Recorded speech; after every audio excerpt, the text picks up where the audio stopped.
By early 1944, the system was operating smoothly across 511 camps, holding 371,683 German prisoners.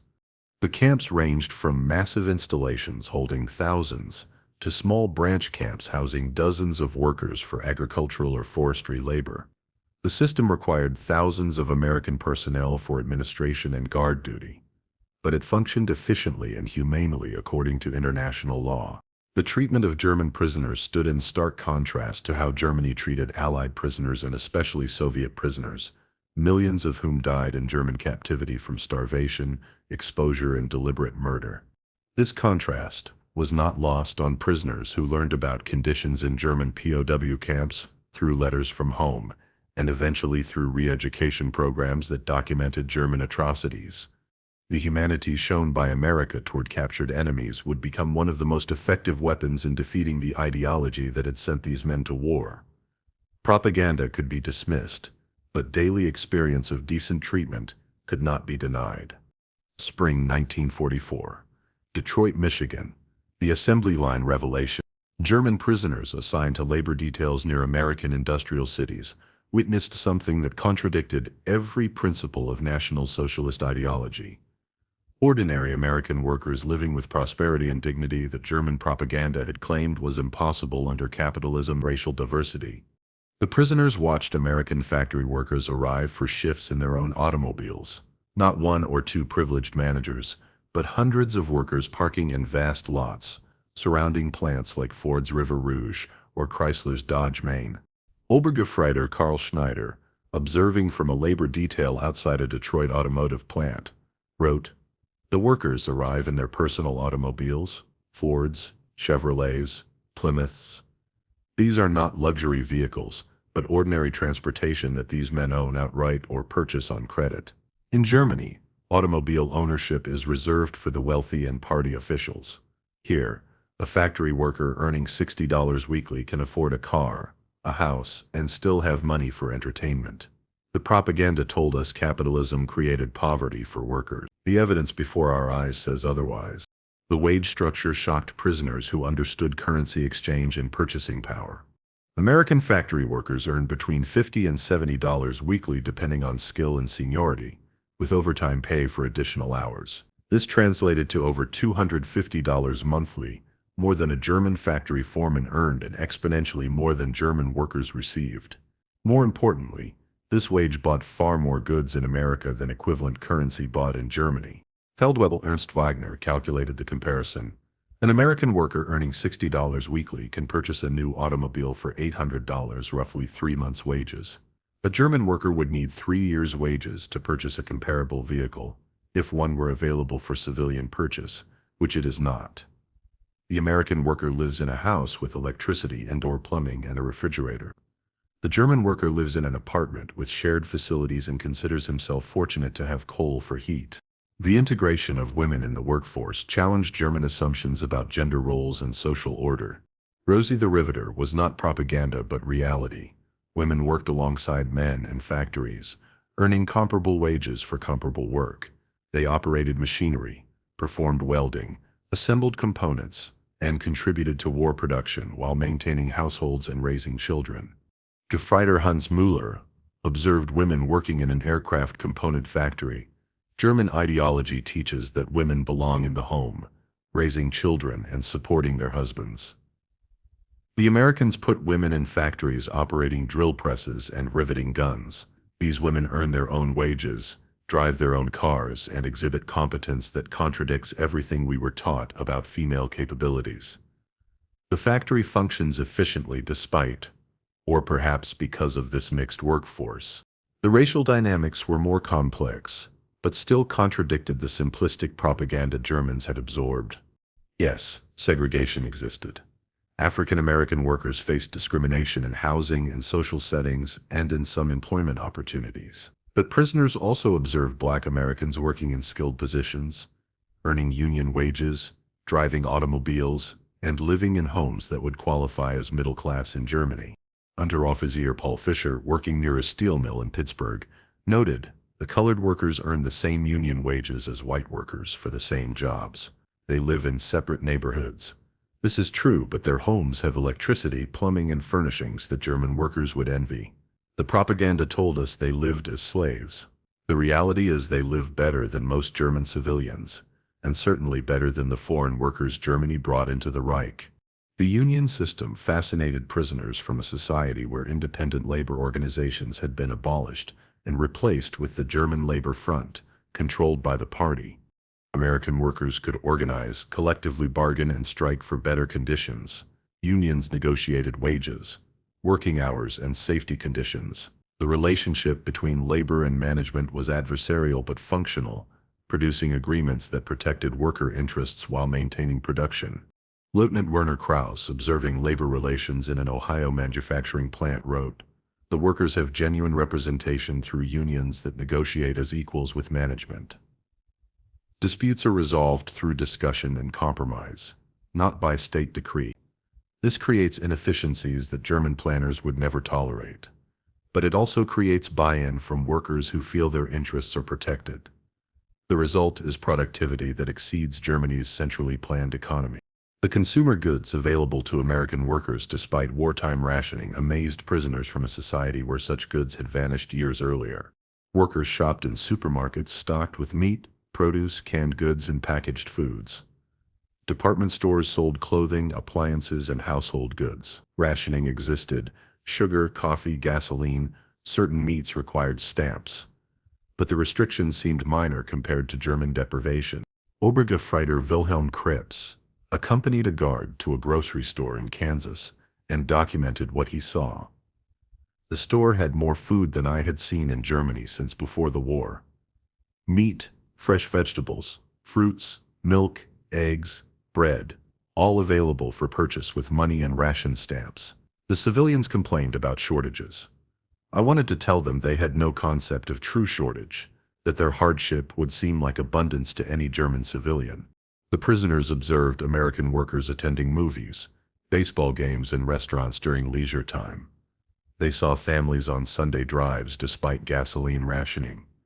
They witnessed a society that continued functioning with relative normalcy while prosecuting a global war on two fronts. The psychological impact was profound for prisoners who had been taught that capitalism exploited workers, that racial diversity created chaos, and that democracy was weak and inefficient. Instead, they witnessed a system that produced unprecedented prosperity for ordinary citizens while simultaneously outproducing Germany's centrally planned economy by orders of magnitude. The cognitive dissonance could not be resolved through ideology, only through accepting that everything they had been taught was wrong. Winter 1944. Camp Van Etten, New York. The library. The intellectual transformation of German prisoners began not with coercion, but with access. Access to information, ideas, and uncensored truth that had been denied them for over a decade under totalitarian rule. Camp libraries stocked thousands of books in German language. Classical literature by Goethe, Schiller, and Thomas Mann sat alongside philosophy texts.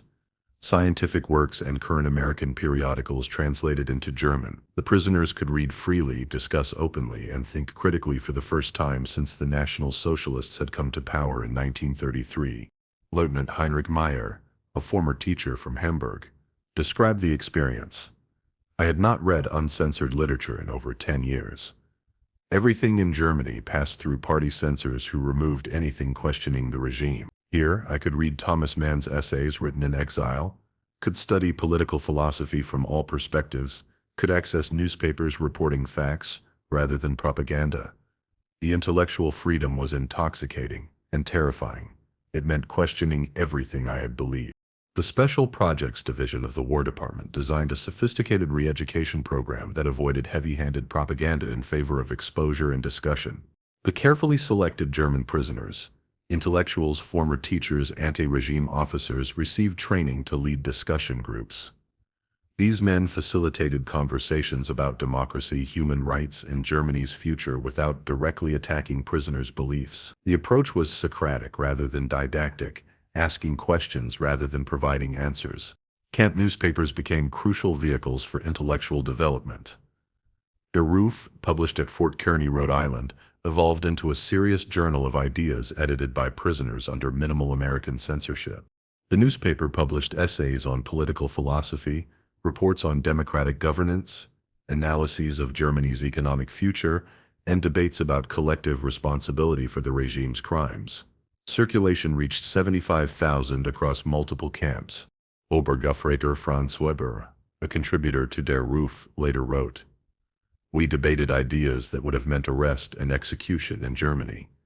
We questioned the Führer's decisions, criticized the party's policies, discussed alternatives to totalitarian rule. The American censors removed only information that might aid escape or compromise security. Everything else was permitted." This freedom of thought and expression was itself an education in democracy. The screening of documentary films about concentration camps proved the most traumatic and effective element of re-education. In late 1944 and early 1945, as Allied forces liberated camps like Bergen-Belsen, Buchenwald, and Dachau, American military photographers documented the horrors. Skeletal survivors, mass graves, gas chambers, crematoria. Selected German prisoners were required to watch these films. Many refused to believe the footage was real. Some claimed it was Allied propaganda, doctored footage designed to justify the war. Others sat in stunned silence as the evidence of industrialized murder unfolded on screen. Feldwebel Ernst Wagner recorded his reaction. "I did not believe it. I could not believe that Germany's civilized, cultured Germany had committed such atrocities. I told myself it was propaganda, lies, manipulation, but the footage was too detailed, too extensive, too horrible to fabricate. The skeletal bodies, the children, the systematic murder documented in German records captured intact. I left that screening changed. If this was what we had fought for, then we deserved to lose." The camps divided between hardliners and those open to re-education, creating internal conflicts that sometimes turned violent. True believers in the regime formed gangs that enforced ideological conformity through intimidation and violence. They attacked prisoners who cooperated with re-education programs, who criticized the regime openly, or who suggested Germany bore responsibility for the war. Several prisoners were beaten severely. At least 3 were murdered by fellow POWs for their democratic sympathies. The Americans responded by screening prisoners and segregating the unrepentant into separate camps, where they could not threaten those undergoing genuine transformation.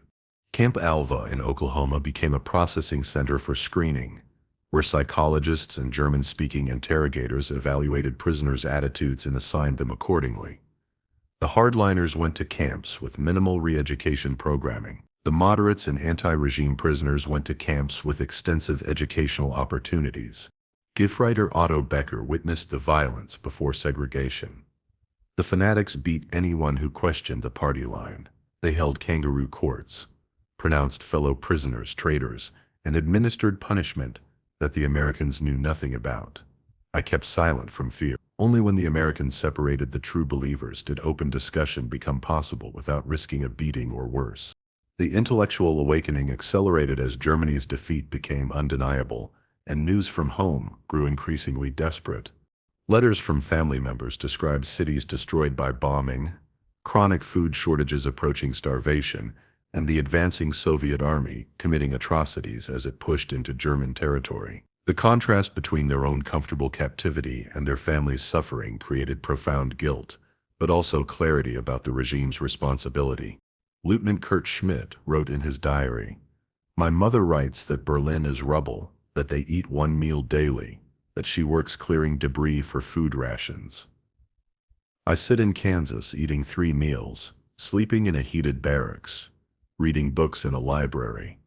The cognitive dissonance is unbearable, but I now understand. The regime destroyed Germany. The war was lost before it began. We fought for a lie that cost millions of lives and destroyed our nation. The Americans did not do this to us. We did it to ourselves by following a madman." By early 1945, thousands of German prisoners had undergone genuine ideological transformation, not through coercion, but through exposure to evidence they could not deny. They had witnessed American industrial might, prosperity, and democratic society functioning effectively.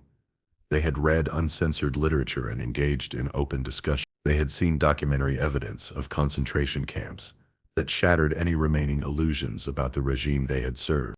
The intellectual awakening prepared them for roles they would play in post-war Germany, as advocates for democracy, as bridges between Germany and the West, as builders of a new nation that would reject totalitarianism and embrace democratic values. The transformation was incomplete and imperfect. Many prisoners remained unconvinced, returning to Germany with their ideology intact. But enough had changed sufficiently to provide the foundation for democratic reconstruction. America's greatest weapon in this intellectual battle was not propaganda, but truth. Accessible, undeniable, and transformative. January 1945, Camp Concordia, Kansas. The letters from home. German prisoners in American camps received letters from family members that painted an increasingly desperate picture of conditions in Germany. But more disturbing were the fragments of information filtering through about German prisoners held by the Soviet Union. Men who had surrendered on the Eastern Front and disappeared into a captivity that resembled a death sentence. The contrast between American and Soviet treatment of prisoners became stark and undeniable as the war entered its final phase. Obergefreiter Karl Fischer received a letter from his brother serving on the Eastern Front. He wrote that entire divisions surrendered to the Americans or British at every opportunity, but fought to the death to avoid capture by the Soviets. The word had spread through the Wehrmacht. Western captivity meant survival. Eastern captivity meant death. Soldiers would retreat westward for hundreds of miles, abandoning defensive positions, just to surrender to Americans rather than Russians. The statistics emerging from Soviet captivity were horrifying even by the standards of total war. Of approximately 3 million German soldiers captured by Soviet forces during the war, over 1 million died in captivity. A death rate exceeding 30%. They died from starvation, exposure, disease, overwork, and deliberate murder. Soviet camps offered minimal food, no medical care, and forced labor in conditions designed to extract maximum work before death. Compare this to American captivity, where death rates among German POWs remained below 1%, mostly from illness, accidents, or pre-existing medical conditions rather than maltreatment. Feldwebel Ernst Wagner wrote in his diary, "We complain about camp food, about boredom, about restrictions on our freedom. Then we learn what captivity means in Soviet hands. Men worked to death, in mines and forests. Men starving on rations of bread and watery soup. Men dying by thousands in unheated barracks during Russian winters. We are not prisoners, we are guests compared to what our comrades endure in the East." The news from Germany itself grew increasingly apocalyptic as 1945 progressed. Letters described Allied bombing raids that turned cities into moonscapes of rubble. Hamburg had burned in firestorms that killed 40,000 in a single week. Dresden would be destroyed in February, killing tens of thousands more. Berlin suffered raids almost nightly, with the population living in cellars and subway tunnels. The prisoners read about Soviet forces advancing into German territory and the atrocities that followed: mass rape, summary executions, deportations to labor camps in Siberia. Lieutenant Heinrich Meyer received a letter from his sister in Königsberg. She wrote that the Soviets were coming, that civilians were fleeing westward in winter, dying by thousands on the roads. She asked if I could somehow get word to the Americans to advance faster to reach central Germany before the Soviets. She would rather live under American occupation than Soviet occupation. We all would. The growing understanding of Soviet intentions for occupied Germany created a profound shift in prisoner attitudes. Initially, many prisoners had hoped for German victory or at least a negotiated peace. By early 1945, they hoped only that Western forces would reach as much of Germany as possible before Soviet forces arrived. The lesser of two evils had become clear. American occupation meant democracy and reconstruction. Soviet occupation meant totalitarian rule and exploitation. Gefreiter Otto Becker reflected on this calculation. We had fought the Americans, the British, the Soviets. All were enemies, but we began to understand that not all enemies were equal. The Americans treated us according to law and basic humanity. The Soviets treated our captured comrades as slaves, to be worked to death. The choice between these occupations was the choice between difficult rebuild and national destruction. The propaganda value of American treatment became apparent to thinking prisoners. The Americans were demonstrating through actions rather than words that democracy did not require brutality, that strength did not require cruelty, that victory did not require vengeance. This lesson was directed not just at prisoners but at the German population who would live under occupation. Obergefreiter Franz Weber wrote, "The Americans are waging a war for hearts and minds even as they wage military war. They treat us well, not from weakness, but from strength. They can afford humanity because they have already won militarily. They want us to return to Germany as advocates for American-style democracy, rather than as embittered enemies plotting revenge. It is sophisticated psychological warfare disguised as simple decency." The contrast extended to the treatment of civilians in occupied territories. Reports filtered back about American behavior in liberated France, Belgium, and eventually Germany itself. Yes, there were incidents, individual crimes, unauthorized actions by soldiers, but official policy and general practice involved restoring order, providing food aid, treating civilians according to law rather than subjecting them to mass reprisals. Soviet occupation of Eastern European territories followed a different pattern: wholesale looting, systematic rape, deportations, and installation of communist puppet governments.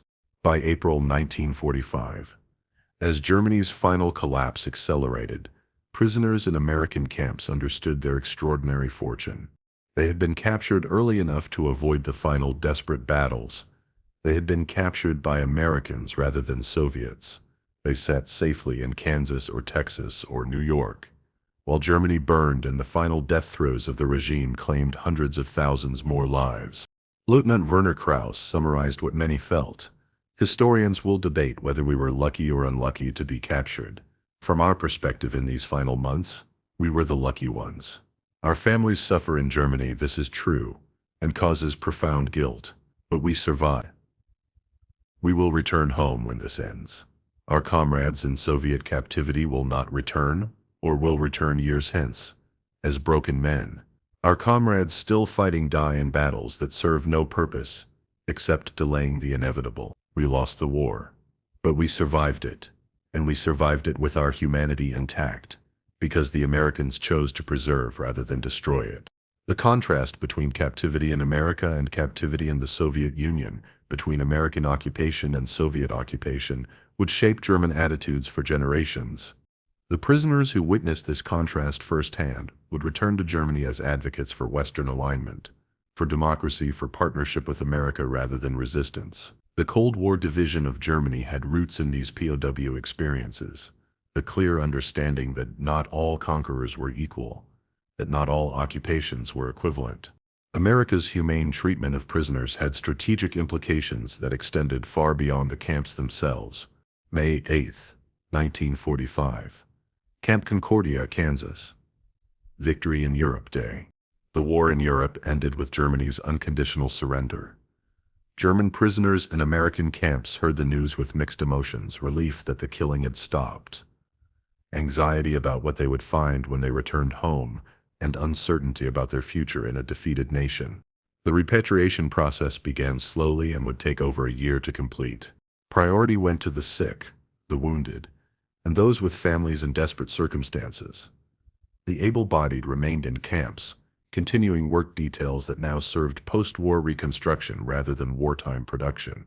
Many prisoners were in no hurry to return to a Germany they knew was devastated, where food was scarce and futures uncertain. Obergefreiter Karl Fischer wrote in his diary, "We hear the war is over. We should celebrate, but we do not. We know what awaits us. Cities in ruins, families scattered or dead, an economy destroyed, occupation by foreign powers. Some men weep with relief, others weep with dread. I feel numb, unable to process that the war we believed would last 1,000 years ended in 12 with total defeat." The first returnees sent letters back to camps describing conditions in occupied Germany that confirmed the prisoners' worst fears. Cities like Hamburg, Cologne, and Berlin were 80% destroyed, endless vistas of rubble where buildings once stood. The population survived on rations of 1,100 calories daily, half what was required for normal activity. The occupation divided Germany into zones controlled by America, Britain, France, and the Soviet Union, with the Soviet zone already showing signs of brutal repression. But letters also brought surprising news. Former POWs who had returned to the American zone reported that their experience in America gave them advantages in occupied Germany. They spoke English, understood American culture, and could serve as interpreters and liaisons between occupation authorities and German civilians.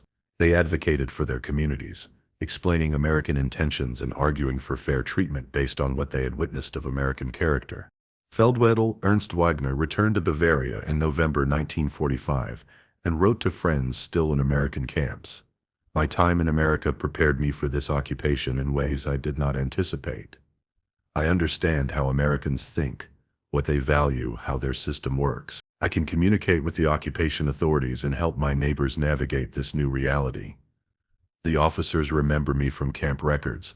They know I was cooperative, engaged in re-education programs. This opens doors that remain closed to those who returned from the Eastern Front or who never left Germany. The role of former POWs in rebuilding democratic Germany exceeded anyone's expectations. Men who had participated in re-education programs, who had witnessed American democracy functioning, who had experienced the prosperity of free market capitalism, became advocates for similar systems in Germany. They joined or formed political parties that supported Western alignment, democratic governance, and economic liberalization. The most prominent example was Walter Holstein, captured in North Africa and held in American camps, who participated extensively in re-education programs. After repatriation, Holstein became a key architect of European integration, serving as the first president of the European Commission from 1958 to 1967. His vision of a united democratic Europe was directly influenced by his exposure to American federalism and democratic institutions during captivity. Lieutenant Heinrich Meyer returned to Hamburg and became a teacher again, but with a transformed curriculum. I taught German students about democracy, about human rights, about the dangers of totalitarianism. I used what I had learned in American camps, that democracy is not weakness, but strength, that diversity is not chaos, but vitality, that freedom of thought and expression are essential to human dignity. My colleagues, who never left Germany, struggled to adapt to the new reality. I had already adapted because I had seen the alternative with my own eyes. The Marshall Plan, announced in June 1947, provided massive American aid for European reconstruction. To former POWs who had witnessed American industrial capacity and agricultural abundance, the Marshall Plan made perfect sense. America could afford generosity because its wealth was essentially unlimited. To Germans who had never seen America, the aid seemed almost incomprehensible in its scale and magnanimity. Obergefreiter Wilhelm Krebs, who had worked on Kansas farms, returned to his village and became an advocate for agricultural modernization. I told the farmers about American methods, mechanization, hybrid seeds, scientific crop rotation, cooperative marketing. They thought I was describing fantasy. Then the Marshall Plan brought tractors, fertilizers, and agricultural equipment. I helped my district adopt American farming techniques. Within 5 years, our productivity doubled. The Americans were rebuilding us using the same methods that had made them so powerful. The economic miracle Wirtschaftswunder that transformed West Germany from rubble to prosperity in less than 15 years owed significant debt to former POWs who had witnessed American capitalism firsthand. They understood that free markets, when properly regulated, generated prosperity beyond what centrally planned economies could achieve. They had seen American workers living well because productivity and competition drove wages up rather than down. They advocated for economic policies that emphasized growth rather than redistribution, investment rather than consumption. Gefreiter Otto Becker became a labor organizer in the Ruhr Valley, but one who understood cooperation between management and workers. I had seen American unions negotiate rather than demand, compromise rather than strike, focus on growing the economic pie rather than just redistributing it. I brought these lessons to German labor relations. The result was industrial peace that allowed rapid reconstruction and rising living standards for workers and owners alike. Not all returning prisoners embraced democracy or American values. Some returned embittered by defeat, resentful of occupation, and nostalgic for the order and purpose the regime had provided. But enough had been genuinely transformed to create a foundation for democratic Germany. These men became teachers, politicians, businessmen, journalists, and civic leaders, who shaped post-war German society in ways that honored their experience in American captivity. By 1950, 5 years after the war's end, West Germany had a functioning democratic government, a recovering economy, and a population increasingly oriented toward Western values rather than Eastern totalitarianism. The Cold War made former enemies into allies with remarkable speed. Germany's strategic location and industrial capacity made it crucial to Western defense against Soviet expansion. Former POWs who had built relationships with Americans during captivity became valuable bridges between the former enemies. The transformation was incomplete and imperfect. East Germany fell under Soviet control and remained totalitarian until 1989. Many Germans harbored resentment about occupation and defeat. Denazification was inconsistent, allowing some regime supporters to return to positions of influence. But the overall trajectory was toward democracy, prosperity, and partnership with the West, outcomes that seemed impossible in 1945, but became reality through Reconstruction that drew heavily on lessons learned in American POW camps. Lieutenant Werner Krauss, writing in 1960 on the 15th anniversary of the war's end, summarized the experience. "We went to America as prisoners and returned as students. We learned that strength need not be cruel, that prosperity can be shared, that democracy works even in complex modern societies. We rebuilt Germany using American lessons, because we had seen with our own eyes that those lessons produced the most powerful, prosperous nation on earth. Our captivity was the education that prepared us to build a new Germany worthy of rejoining the community of civilized nations."